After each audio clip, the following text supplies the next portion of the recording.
Halo sahabat KPA, bertemu lagi dengan saya Indrati dari bidang promosi dan pencegahan KPA Provinsi DKI Jakarta. Sahabat KPA, kali ini kita akan membahas tentang pergaulan pada generasi Gen Z. Kali ini kita ada perwakilan dari fasilitator Madia dan Wira, itu dari PMR tingkat Provinsi DKI Jakarta. Tujuan kita melaksanakan podcast ini adanya informasi yang terarah agar generasi muda memahami resiko yang diterima jika melakukan pergaulan yang di luar batas. Selain itu, pentingnya peer educator dalam melakukan pendampingan kepada teman sebaya. Dan selain itu, peer educator juga mampu melakukan sesuatu atas kasus HIV yang masih banyak terjadi pada usia remaja. Sahabat KPA, isi pesan kita konten hari ini adalah pentingnya memanage diri dalam memilah pergaulan untuk masa depan yang lebih baik. Selain itu, peer educator dalam menurunkan kasus HIV bagi remaja sebagai role model teman sebayanya. Baiklah, saat ini semakin maraknya pergaulan bebas yang dilakukan remaja, baik dalam hubungan seksual sampai dalam pemakaian narkoba, menjadikan gaya hidup para remaja tanpa memikirkan akibatnya yang pada akhirnya akan menghancurkan masa depannya.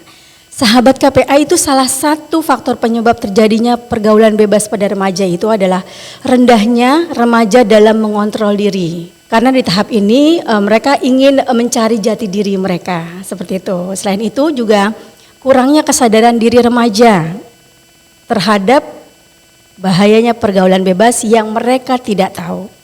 Selain itu, kurangnya dalam menerapkan gaya hidup yang bebas. Seperti itu. Nah, sahabat KPA, kali ini saya membawa 2 orang narasumber. Salwa Nabila, biasa dipanggil Wawa. Di sini aku menjadi fasilitator PMR di Kota Jakarta Timur, Provinsi DKI Jakarta. Aku mengajar PMR, Madia dan Wira juga. Boleh selanjutnya? Halo semuanya, perkenalkan aku namanya Angelita, biasa dipanggil Angel. Aku dari fasilitator PMR tingkat Wira, di mana saya mengajar di SMKN 5 Jakarta Timur. Oke, baik Kak Salwa dan Kak Angel. Jadi masing-masing nih satu di wilayah Jakarta Timur, Ya, betul. bertugasnya. Cuma beda di sekolah. Beda sekolah. Oke, berapa sekolah pegang kalau Kak Salwa? Aku sendiri ada 6 sekolah. 6 sekolah, boleh disebutkan? Oke, kalau untuk bagian SD, aku mengajar di SD Hutan Kayu Selatan 12 dan di SDN Cipinang Besar Utara. Lalu untuk SMP ada SMP Al Hadiriyah dan juga MTS 20 Jakarta. Untuk sekolah ada SMA Amfons Vitae dan juga SMA berarti 5 sekolah. 5 sekolah. Banyak ya? Banyak ya. Banyak banget. Jadi minder di sini. Angel berapa? Cuma 2,2. jangan cuman, tapi ilmunya terserap di sekolah betul. itu. Betul sekali, saya ada 2, satunya tadi yang yang Wira tingkat SMA itu ada di SMKN 5 Jakarta Timur. Terus satunya lagi ada di SDN Keramat Jati 11. Oke, seperti itu. Jadi seperti itu sahabat KPA. Jadi 2 narasumber ini sangat aktif dalam menjadi fasilitator di tugas sekolahnya masing-masing, seperti itu. Suka dukanya gimana? Dalam menerapkan ilmu di masing-masing wilayah itu seperti apa? Cerita sedikit dulu. Oke, boleh aku dulu. Boleh, silakan. Oke, kalau dari aku sendiri untuk sukanya pasti seneng kalau misalnya kita ketemu sama teman-teman baru, apalagi itu anak-anak sekolah. Jadi bikin jiwa kita muda lagi gitu. Tapi untuk dukanya ya sama seperti tenaga pendidik pada umumnya, pasti kadang si teman-temannya ini agak gampang bosan, terus juga pasti banyak hal-hal yang membuat mereka kayak kak ini kapan selesainya sih kak kapan selesainya. Cuman itu menjadi tantangan juga buat kita semua. Jadi kayak mencari gimana sih nyamannya mereka gitu. Nah pas aku coba cari ya kita harus menyamakan diri dengan mereka. Jadi bukan sebagai orang yang menggurui mereka. Betul. Nah, tapi sebagai peer educator mereka, sebagai peer counselor mereka. Oke, Angel? Kalau saya karena emang saya mengajar di 2 tingkatan yang jarak umur cukup jauh. Oke. Yang satu SD, satu SMK. Ya. Jadi yang satu baru mengenal tentang hal-hal yang dasar, yang satunya lagi udah harus mengenal pembelajaran yang lebih dalam lagi. Jadi ketika mengajar itu kadang suka berpikir, aduh habis ngajar yang SD, berarti harus ngajar lagi yang SMA. Terus jadi harus bisa mengatur gimana sih cara kita mengajar anak SD dengan cara kita mengajar anak SMA itu beda. Ketika kita ngajar anak SD nggak bisa tuh kita ngawang-ngawang, nggak bisa tuh kalau nggak konkret. Tapi ketika kita mengajarkan anak SMA terlalu bendanya terlalu nyata pun kadang mereka juga dari ini mah sepele, mereka harus lebih dalam lagi, mereka harus lebih ke tingkatan yang lebih tinggi. Nah kadang di situ lah kita harus bisa menyamakan ketika mereka akan belajar suatu hal yang lebih dalam, kita juga harus bisa menyiapkan diri kita tentang materi tersebut. Dan bedanya lagi adalah ketika kalau mengajar anak SD, kalau mereka itu kita harus lihat kalau mereka belajar itu bermain. Oke, Nah betul. tapi kalau anak SMA ketika mereka belajar itu mereka nggak bisa namanya digurui. Betul. Tidak bisa, mereka nggak bisa yang namanya gini ya, anak-anak nggak bisa. Mereka harus kita anggap setara dengan kita. Betul. Atau kita harus nganggap dia itu teman. Jadi Teman kita- sebaya Teman bahasa. sebaya. Oke. Teman sebaya. Jadi ketika kita ngajar yang SMA, kita harus menempatkan diri kita bahwa kita adalah temannya mereka. Makanya kalau saya mengajar yang tingkat SMA, saya selalu bilang ke teman-teman, nggak pernah ya adik-adik nggak, tapi teman-teman, karena saya ngerasa mereka adalah bagian jadi teman saya juga. Oke. Itu sih. Justru di situ seninya kan, Iya. antara yang level bawah dasar dengan yang di atas seperti itu. Oke, Kak Salwa dan Kak Angel, situasi pergaulan remaja saat ini, menurut kalian seperti apa? Kan berbeda nih, setiap masa pasti ada bedanya. Nah, generasi Gen Z yang bahasa sekarang itu, gimana situasinya menurut kalian saat ini? Menurutku sendiri ya, karena udah banyaknya keterbukaan informasi itu memang agak dibilang memprihatinkan juga sebenarnya enggak, karena mereka juga dapat mengakses semua ilmu-ilmu. Cuman memang ada beberapa seperti dari cara berbicara mereka, dari cara mereka mengontrol emosi, itu juga ada beberapa yang mungkin kalau misalnya kita melihatnya sebagai orang yang lebih dewasa dari mereka itu agak kok seperti ini gitu. Tapi itu juga sebagian, masih ada lagi anak-anak atau generasi-generasi sekarang yang memang masih baik dan bagus-bagus gitu. Tapi dalam mungkin di lingkunganku sendiri itu jadi agak sedikit kurang baik. Jadi ada yang sisi positif yang mereka lakukan, ada juga yang negatif. Jadi tergantung pribadi masing-masing mereka, oke? Dan lingkungannya. Betul. Kak Angel? Kalau bilang pergaulannya, karena saya fasilitator di Jakarta Timur, dan Jakarta Timur itu bukan berarti membandingkan wilayah lain, Betul. bukan. Tapi karena saya tahunya wilayah Jakarta Timur, baru Jakarta Timur tempat saya bernaung, anak-anak PMR-nya itu sangat diajak untuk aktif. Mulai dari tingkatan SD, SMP, SMA, mereka tuh selalu diajak untuk aktif kegiatan di PMI Jakarta Timur. Makanya saya ngerasa ketika saya masuk di Jakarta Timur, saya sangat wah gitu, luar biasa, karena sangat dinaungi sekali remaja-remaja di Jakarta Timur itu. Jadi mereka yang ikut PMR itu akan sangat sedikit terpukau, kayak wah ternyata Jakarta Timur tuh aktif banget ya, remaja-remajanya semuanya diajakin, sampai ada yang ikut kegiatan nasional, internasional, mereka ikut SEAN, ikut kegiatan-kegiatan yang sangat positif. Dan di Jakarta Timur juga anak PMR-nya itu digali potensinya, bukan hanya di bidang PMR tapi juga ada yang digali potensi di bidang seni, yang bisa bernyanyi, yang bisa main alat musik, mereka bisa tampil nanti ketika ada diklat, ada pendidikan dan latihan. Jadi ketika saya di PMR Jakarta Timur itu remajanya sangat aktif untuk pergaulannya. Tapi ketika ketika kita turun lagi ke bawahnya ke sekolah-sekolah itu kan kalau di PMR Jakarta Timur istilahnya orang-orang remaja-remaja yang ingin aktif gitu, remaja-remaja yang mengisi waktu luangnya dengan aktivitas yang positif. Baik, ya. Tapi ketika kita turun ke PMR secara umumnya secara yang di sekolah-sekolah gitu tingkatan sekolah pasti pergaulannya terkadang ngerasa wah kok ini pergaulannya terlalu terbuka sekali ya gitu. Ketika ada yang misalkan contoh kita lagi PMR gitu, lagi belajar. Mungkin karena mereka menganggap kita adalah teman, jadi mereka ketika memiliki pacar, istilahnya memiliki teman yang lebih dekat, itu akan secara gamblang. Jujur-jujuran Iya, aja jadi ngomongnya, ceplos-ceplos. gitu. Oke. Jadi terkadang kayak anak-anak zaman sekarang itu kalau udah pacaran itu bukan hal yang kalau dulu kan kalau kita di sekolah kayak ditutup-tutupin Betul. gitu ya, takut. Kalau sekarang tuh mereka lebih open ketika mereka memiliki hubungan yang berbeda dari pertemanan yang lebih spesial gitu sih. Oke. Berarti memang remaja itu sebetulnya harus didukung dengan fasilitas untuk mengeluarkan explore dia Yes. punya, ya kan? Kemampuan diri dia yang ternyata terpendam Yeah. itu bisa muncul dengan fasilitas yang disiapkan Yeah.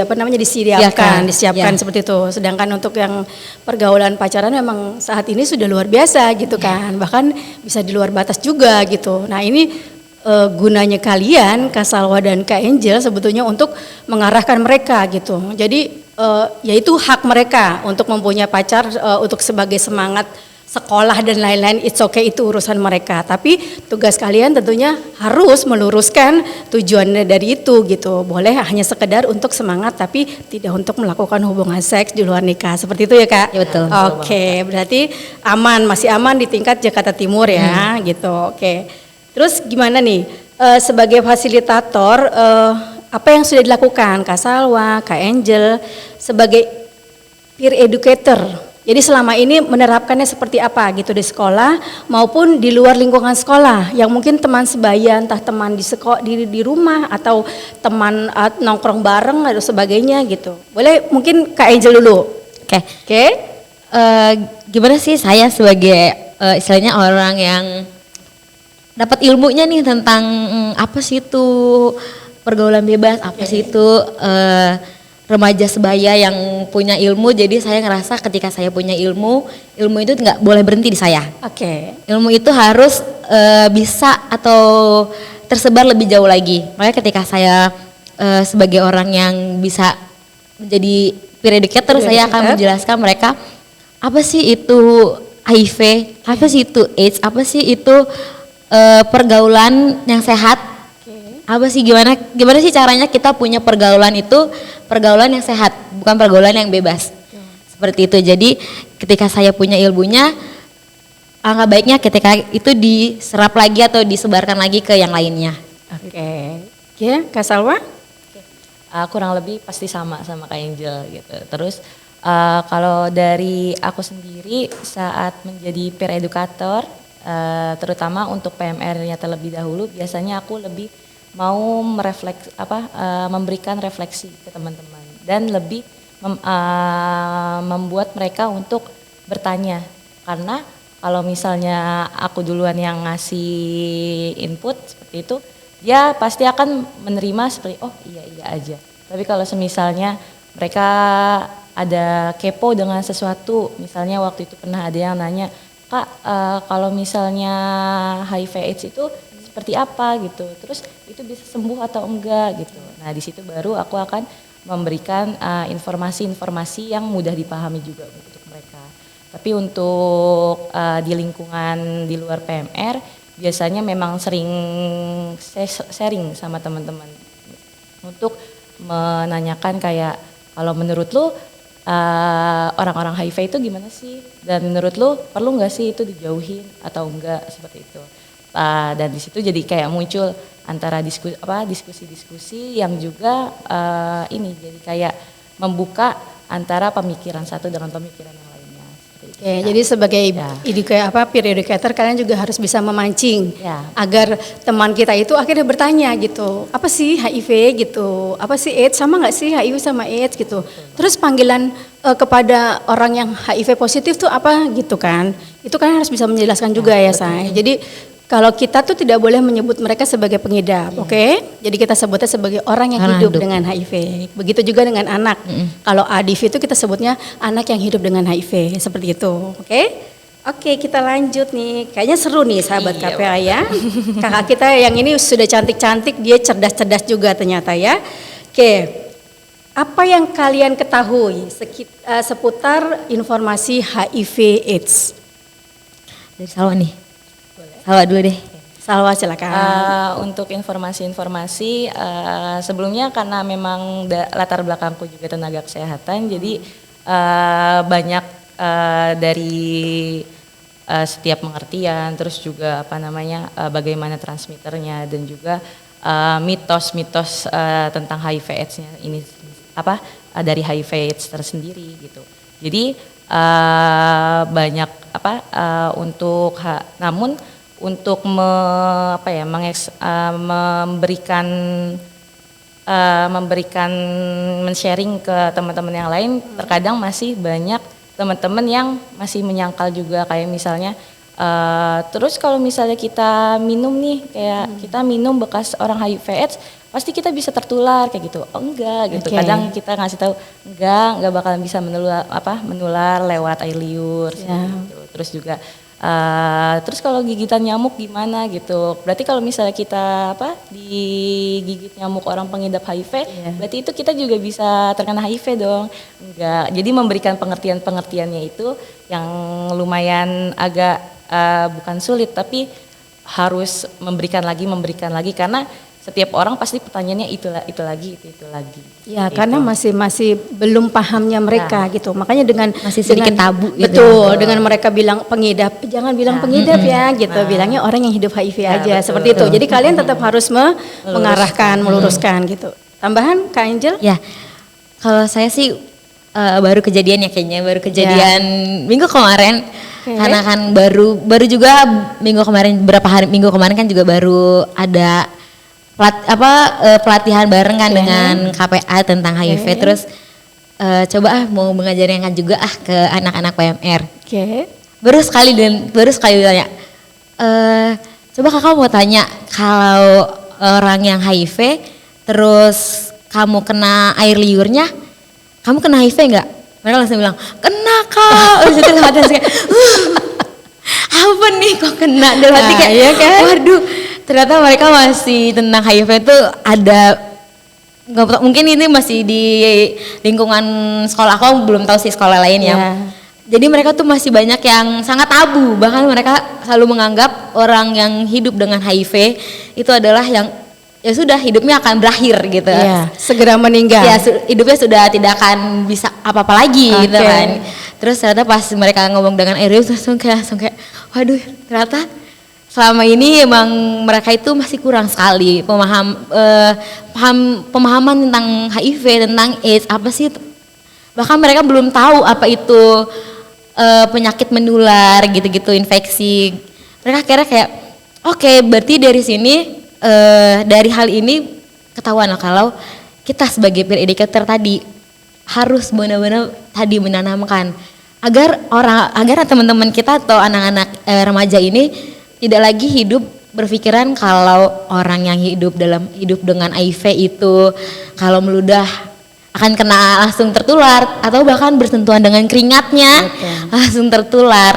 Seperti hal-hal seperti itu yang harus kita jelaskan, dan ketika saya kemarin sudah dapat ilmunya, saya jelaskan ke anak PMR itu, akhirnya mereka sedikit tercerahkan. Betul. Agar mereka sedikit jadi ternyata selama ini apa yang saya pahami itu salah. Salah, betul. Apa yang selama ini selalu saya ada di otak mereka itu bahwa orang yang hidup dengan HIV adalah orang-orang yang negatif, Betul. orang-orang yang selalu hidupnya negatif. Betul. Atau orang-orang yang melakukan seks bebas. Ternyata kan nggak selamanya seperti itu. Mereka akhirnya terbuka kalau tidak selamanya HIV itu adalah orang-orang yang hidupnya bebas, orang-orang hidupnya yang tidak dengan aturan seperti. Mereka itu sebetulnya bukan tidak mau mencari informasi, mereka kurang informasi yang disampaikan gitu. Karena kan dari sumbernya harus jelas yang Ya, memberikan betul. informasinya gitu kan. Semakin mereka bertanya kepada Mbak Angel dan Kak Salwa, sampai titik penghabisan mereka tanya itu harus dijawab gitu. Jadi supaya apa yang di pikiran dia negatif itu berguguran, karena Ya, dengan betul. adanya ini loh kenyataannya seperti ini loh Kak, nggak seperti yang Kakak bayangkan seperti itu. Dan orang yang terinfeksi HIV itu pun tidak selalu orang yang seperti wanita pekerja seks ya, terus udah gitu pemakai narkoba suntik seperti itu. Bahkan dokter pun bisa terinfeksi dengan pasien yang dia operasi tanpa pasien membuka status kepada dokternya, dan itu kasus banyak gitu. Kita pernah juga IG Live itu melibatkan dokter yang ada di Papua. Dia juga terinfeksi karena pasiennya tidak membuka statusnya gitu. Karena kita tidak bisa menyalahkan ODV juga ya, orang yang hidup dengan HIV, karena stigma dan diskriminasi masih tinggi. Bahkan di tenaga kesehatan masih ada beberapa, mereka juga masih agak-agak takut gitu. Nah, pentingnya kalian sebetulnya berada di lingkungan teman sebaya ini, harapan kita bisa membuka gitu loh mata mereka. Lu boleh gitu loh bergaul kemana-mana gitu kan, berteman dengan siapa saja, tapi lu harus punya batasan, aturan yang lu harus jalankan, dan lu nggak boleh tergoyahkan gitu, yang akhirnya lu akan ikut belok bersama-sama dan masa depan lu jadi nggak jelas seperti itu. Setuju Kak? Setuju banget. Setuju, oke. Nah, seperti stigma dan diskriminasi yang tadi Mbak In bilang itu kan masih ada dan masih banyak. Bahkan di lingkungan rumah, bahkan dengan pasangan orang yang hidup HIV dan keluarganya pun mereka kadang masih close status, jadi tidak mau membuka statusnya karena istrinya pun akan meninggalkan dia, orang tuanya akan meninggalkan dia. Mereka tuh butuh dukungan sebetulnya. Nah, pernah nggak ada nggak melihat dengan jelas gitu adanya stigma dan diskriminasi kepada orang yang hidup dengan HIV itu di lingkungan kalian? Baik di sekolah ataupun di rumah atau teman gitu, pernah nggak? Kalau saya sih selama mengajar dari perkuliahan pun belum ada sih, belum pernah ketemu orang yang hidup dengan HIV tapi dia kena stigma sih, belum pernah ketemu. Siap. Paling seringnya ketemu adalah orang-orang yang sudah menerima dirinya sebagai orang yang hidup dengan HIV. Oke, open status ya. Open status, Oke. terus mereka share tentang status mereka, terus mereka share tentang stigma-stigma apa yang pernah mereka dapatkan, seperti itu sih. Kalau Kak Angel nanti ketemu kasus begitu gimana menghadapinya? Karena bersyukurnya karena saya sudah teredukasi, saya sudah dapat ilmunya bahwa ternyata kalau orang yang hidup dengan HIV itu mereka bukan orang-orang yang akan hidupnya saya langsung selesai finish gitu. Tidak bisa punya anak, tidak bisa menikah, tidak bisa punya cita-cita, tidak punya bisa masa depan. Bukan, jadi ketika saya bertemu dengan orang seperti itu, saya akan bilang bahwa mereka adalah orang-orang yang luar biasa. Mereka bisa melewati stigma-stigma, mereka bisa melewati hal-hal yang seperti itu. Mereka bertahan, mereka melawan stigma-stigma tersebut. Mereka pasti akan saya bilang mereka adalah orang-orang yang luar biasa. Betul sekali. Gimana Kak Salwa? Sama. Jadi mereka itu sebetulnya orang-orang yang tough kalau menurut saya ya. Dia orang yang tough, yang mampu hidup di tengah-tengah lingkungan orang yang tidak merangkul dia.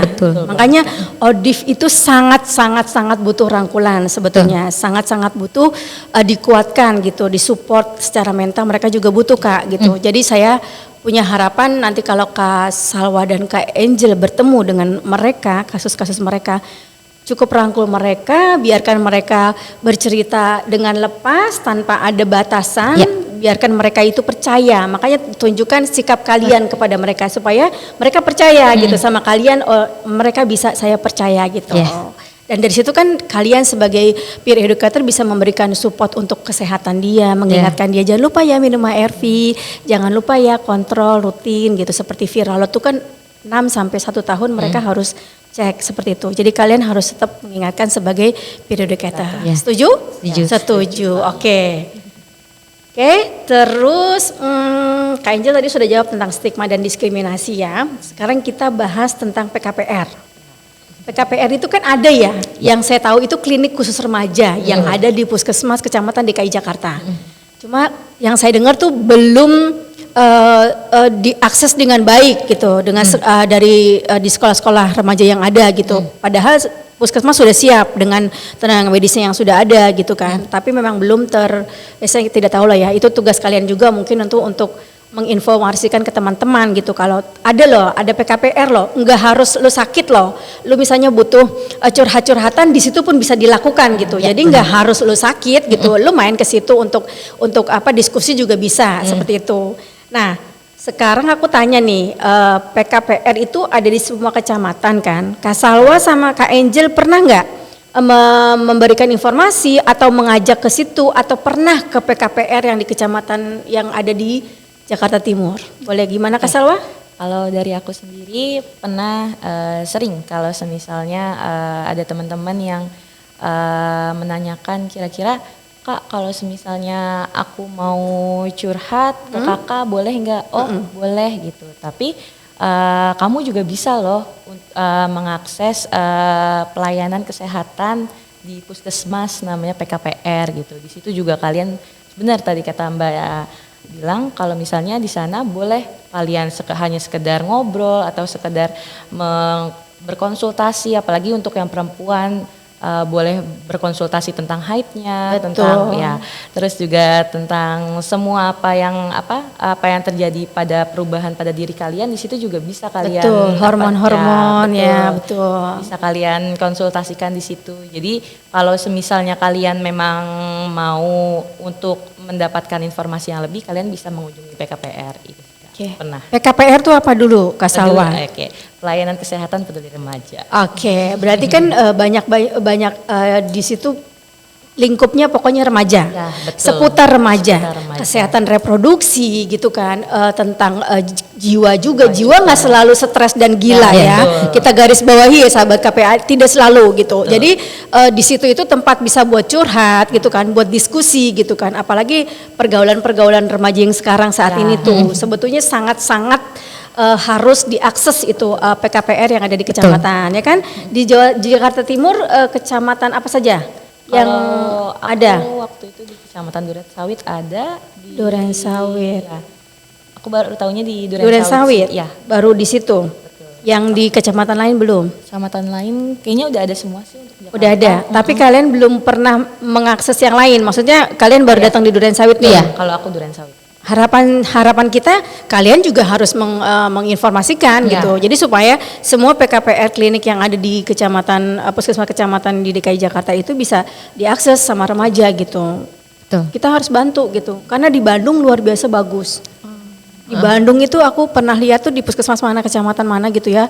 Dan mereka tuh bener-bener gitu. Jadi dibuat nyaman remajanya. Jadi setiap kesana tuh bener-bener udah kayak anaknya gitu. Kadang lesehan di bawah sambil ngobrol, sambil bertanya tentang Kespro lah, bertanya kadang dia punya pacar segala macem. Kadang sampai pergaulan yang sudah mereka lakukan itu akhirnya terbongkar gitu.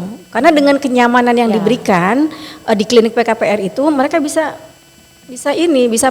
berbagi gitu, bisa berdiskusi. Yang akhirnya mereka mendapat jalan keluar yang harus mereka hadapi seperti itu. Nah ini juga kalian jadi banyak PR kalian ya. Kalian harus semangat gitu ya untuk membawa masa depan generasi kalian tuh menjadi lebih baik seperti itu ya.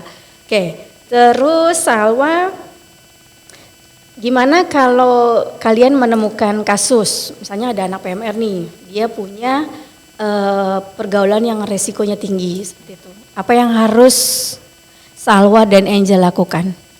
Kalau dari aku sendiri sih lebih tadi pendekatan, membangun kepercayaan dulu. Kita nggak bisa langsung kayak kita tahu, terus di hari itu juga kita langsung mengintervensi mereka gitu. Malah yang ada mereka akan merasa kayak gue udah nggak percaya nih sama lu gitu. Lu terlalu terlalu ikut campur dengan urusan gua gitu. Pasti akan seperti itu. Jadi lebih ngebangun dulu kepercayaan mereka untuk bisa percaya sama kita. Setelah memang sudah merasa nyaman seperti tadi di Bandung, membangun kenyamanannya itu pasti balik lagi. Dia akan benar-benar membuka dan saat kita memberitahu hal yang sebenarnya itu salah, mereka akan bisa menerima dengan senang hati daripada kita langsung itu nggak baik gitu. Pasti mereka akan ngerasa dijudge. Gitu. Oke. Nah, jadi lebih ke membangun perasaan dulu, membangun kenyamanan dan kepercayaan seperti itu. Kak Angel? Kalau saya sih yang pertama adalah dengarkan ceritanya dulu sih. Dengarkan ceritanya. Kalau emang mereka kita nggak selalu saya kalau ada orang yang akan bercerita atau akan curhat, saya nggak akan pernah potong. Misalnya, jangan dia cerita terus sampai dia. Karena ketika orang sudah bercerita tapi ternyata dipotong, kok gitu sih? Nah, langsung deh kayak Itu termasuk membangun kenyamanan. Kenyamanan benar tadi. Terus, kok gitu sih? Kok lu gitu sih kan? Nah, itu udah langsung tuh mereka akan langsung balik ke titik mereka langsung balik, nggak akan mau cerita. Betul. Jadi ketika mereka sudah bercerita, biarkan, kasih ruang nyaman, kasih ruang Betul. aman, Betul. kasih dia ruang aman dan nyaman ketika dia bercerita bahwa cerita dia itu nggak ada yang salah, nggak ada yang benar. Betul. Jadi ketika dia bercerita, biarkan cerita itu mengalir seperti apa yang dia inginkan. Nah, baru ketika dia sudah merasa kalau berarti cerita yang selama ini gue ceritain itu ternyata dia tanggapinnya positif nih. Kita sebagai fasilitasnya sebagai teman atau sebagai ternyata dia nyaman. Betul. Nah, ketika sudah terbangun tadi yang kata Kak Salwa benar, terbangun rasa nyamannya. Nah, dia sudah nyaman, baru kita akan masuk pelan-pelan. Baru mereka akan bilang, mau nggak nih kalau kita bantuin, istilahnya orang yang dalam itu pasti butuh bantuan. Betul. Butuh komunitas. Betul. Jadi ketika mereka sudah tahu kalau mereka hidup dengan HIV, berarti kita akan kasih jalan, saya bantu kasih jalan. Seperti tadi mereka mau butuh akses obat, ada, kita bisa minta di bagian yang kita bisa akses tadi yang PKPR, kemudian nanti minta obatnya juga di puskesmas sudah gratis, ARV sudah gratis, jadi udah nggak ada alasan lagi mereka untuk bilang tapi gimana nanti kalau obatnya gimana, nggak ada alasan lagi. Jadi nggak ada tapi ya? Iya, nggak ada tapi. Jadi mereka kita harus bisa masuk ke mereka dulu. Setuju. Masuk dulu ke mereka, tidak memberikan stigma. Betul. Apalagi dibilang makanya dulu jangan gitu. Nggak boleh, kita nggak boleh menjudge sudah. Udah kalau udah kayak gitu, udah kabur. Udah nggak mau cerita deh kayak gitu. Dengarkan saja. Nah, ketika mereka sudah siap dan mereka mau mengakses bantuan, baru kita akan memberikan atau kita akan menyarankan akses bantuan lainnya. Karena di Jakarta pun sudah banyak sekali, banyak sekali, sampai ratusan bahkan gratis lagi. Apalagi sudah banyak orang-orang yang sudah menyediakan gitu fasilitas untuk orang-orang yang hidup dengan HIV. Jadi betul. Udah bukan lagi sekarang itu bukan lagi pemikirannya ketika saya kena HIV hidup saya berakhir, sudah bukan seperti lagi, tapi ketika saya HIV bagaimana cara saya mengatasi ini dan bagaimana saya bisa hidup dengan HIV tersebut. Betul. Dengan cara meminum ARV. Itu dia. Jadi harus dibangun kepercayaannya dulu. Setelah dia percaya sama kita, dia akan cerita apapun yang ada di dalam pikiran dia, hati dia akan cerita. Bahkan seperti itu, bahkan segitu percayanya. Nah, giliran kalian yang harus bisa menjaga mulut, karena kan banyak juga yang ember-emberan gitu kan. Ya, jangan sampai menyakiti mereka. Bahkan orang tua kalian pun tidak boleh kalian beritahu. Apalagi di guru di sekolah, apalagi kepala sekolahnya, tidak boleh itu. Jadi setiap kalian mendapat kasus itu keep tetap di diri kalian, hanya kamu dan Tuhan yang tahu. Orang lain udah tidak boleh tahu, seperti itu. Kecuali anak itu mau membuka status misalnya ke orang tuanya, dampingi dia gitu. Jadi di saat aduh Kak aku mau ngomong aja deh sama orang tua aku, dampingi dia. Kuatkan dia di situ. Jadi di saat misalnya orang tuanya dia marah gitu sama anaknya dengan hasil yang anaknya HIV positif, kalian bisa menenangkan orang tuanya dengan ilmu yang kalian dapat. Setuju? Setuju banget. Pinter ya, cerdas ya ternyata nih orang fasilitator PMR ya. Bukan udah didoktrin dari Jakarta Timur. Hal yang kayak gini harus paham, nggak boleh nggak paham. Jadi nggak rugi juga kemarin pemahaman komprehensif tentang HIV/AIDS yang bidang promosi dan pencegahan KPA Provinsi DKI laksanakan buat kalian. Berarti nih RTL kedepannya harus benar-benar berhasil ya buat kalian fasilitator. Tugas kalian rada berat-berat tapi kayaknya enak gitu ya. Ada seninya juga ya, Say. Nah, Terus harapan nih.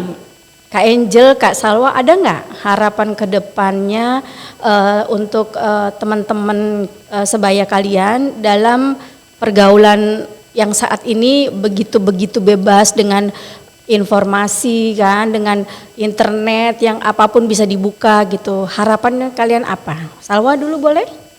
Untuk harapan, sebenarnya aku nggak muluk-muluk untuk teman-teman remaja semuanya. Bahkan untuk semua yang dewasa pun. Jadi untuk remaja tetaplah sehat dan berdaya untuk masa depan gitu. Untuk masa depan yang lebih baik. Jadi tetap sehat dengan mumpung kita berada di era digital ini yang mendapatkan informasi ini gampang banget. Jadi kita bisa tahu gimana sih cara mencegah terjadinya ini. Terus kita juga bisa menanyakan bener gak sih terjadinya HIV/AIDS karena ini, karena itu, seperti itu. Jadi kita mulai mengolah informasi secara benar gitu. Kalaupun misalnya kita sudah mencari informasi di internet gitu, kalau misalnya kita masih bingung, kita bisa tanyakan ke fasilitator PMR untuk teman-teman yang mungkin ikut PMR, atau mungkin untuk teman-teman yang tidak ikut PMR bisa menanyakan kepada gurunya gitu. Jadi untuk kita harus benar-benar menjadi sehat untuk terus berdaya. Oke. Kak Angel? Oke. Kalau saya sih seperti pedomannya PMI Jakarta, peduli, sehat, kreatif. Oke. Jadi jadilah remaja yang peduli, jadilah remaja yang sehat, bukan hanya sehat fisik tapi juga sehat dengan hubungan, dengan komunikasi dengan teman-teman, sehat, peduli, dan kreatif. Ketika di era digital sini sudah bukan lagi hal yang apalagi digital gini, kreatifnya udah bukan main-main lagi, kreatifnya udah kreatif banget gitu. Kadang-kadang sampai plus. Jadi prinsip 3 itu ada yang paling ini, peduli, sehat, kreatif. Oke. Remaja juga harus pintar ya kan, tidak harus mengikuti arus-arus yang negatif. Remaja saat ini harus lebih cerdas, harus bisa bersikap gitu untuk masa depan mereka yang lebih baik, seperti itu ya kan. Terus kalimat support apa nih yang kalian ingin sampaikan kepada teman sebaya dalam pergaulan saat ini? Ketika kalian menjadi remaja, jadilah remaja yang berdaya. Karena ketika kalian sudah berdaya, kalian akan bermanfaat bagi orang di sekitarnya. Jadi selamat berdaya. Oke. Kak Salwa? Jangan pernah takut mencari ilmu apapun itu. Yang penting tidak membuat kalian terjerumus kepada hal-hal yang membahayakan diri kalian tersendiri. Seperti itu. Oke. Untuk Kak Salwa sama Kak Angel harus tetap semangat sebagai peer educator. Oke, kalian juga membantu kami KPA Provinsi DKI Jakarta dalam program penanggulangan HIV/AIDS kepada tingkat-tingkat remaja, SD, SMP, SMA seperti itu. Harapan kami itu tentunya kalian nantinya bisa mempunyai Pokja HIV sendiri gitu. Jadi PMR punya Pokja HIV-nya keren dong gitu kan. Mereka mampu melakukan apapun di saat ada teman yang HIV positif. Dan tentunya kami siap bantu, siap memfasilitasi apa yang dibutuhkan dalam Pokja kalian gitu. Support kita akan berikan support, nanti kerjasama kita dengan puskesmas kecamatan gitu. Nanti kita juga akan libatkan misalnya organisasi perangkat daerah atau OPD karena mereka adalah anggota KPA Provinsi DKI Jakarta, seperti itu ya. Oke, sahabat KPA, pentingnya pengetahuan yang harus dimiliki oleh remaja dalam pergaulan, mengambil yang sisi positif atau negatif, apa yang akan dilakukan agar masa depan remaja tercapai sesuai dengan cita-cita yang diinginkannya. Baik sahabat KPA, saya Indrati, Saya Salwa Nabila. Saya Angelita. Sampai ketemu lagi dengan podcast dan materi yang lebih menarik. Wassalamualaikum warahmatullahi wabarakatuh. Bye-bye. Bye-bye.